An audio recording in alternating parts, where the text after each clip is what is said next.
When a company enters a new country, an important question it has to consider is that of organizational form.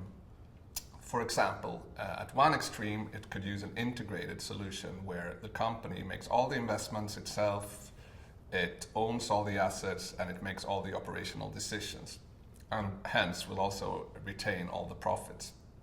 At the other extreme, it might simply sell off the business to a local partner who knows the country better. And that partner will then make the investments, it will make a lot of decisions, and will get a lot of the profits.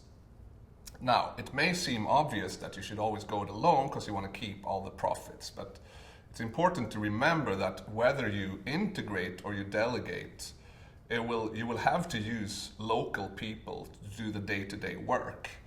If they have no stake in profits, they will be less motivated to work.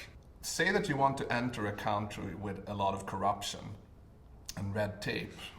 You might think that it's better to go it alone, own everything, so that, say, your local partner can't just appropriate your assets and run away.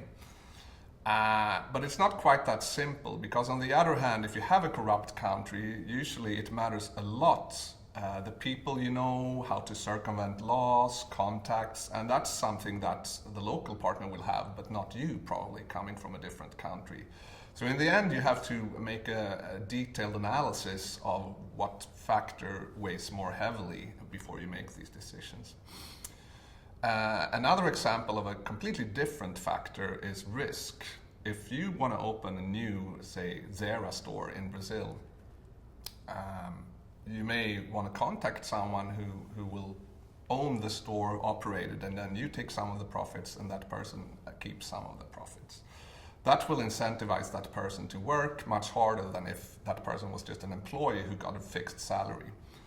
However, if, say, there's a lot of risk involved, so with a certain likelihood things just might not work out, for that person who invests a large portion of his money into that company or in that branch, it will be a major disaster if things go poorly, because they might just lose a big portion of their wealth, while you, as the owner of Zara, might just see that as a small deviation in profit, overall profit. Hence, you may find that local partners are unwilling to invest in very risky endeavors, and therefore you may want to consider to invest more heavily yourself when there's a lot of risk. But again, it's not quite that easy, because say that you're in a climate with a lot of risk. Often that risk will come from things like political risk, economical risk on the macro level. And it's often easier for a local partner to know how to deal with those risk factors. How do you adjust your business model when suddenly the political climate and maybe the financial climate changes radically? They will know that much better than you as an outsider know, and that might actually lead you to want to delegate more when there's more risk.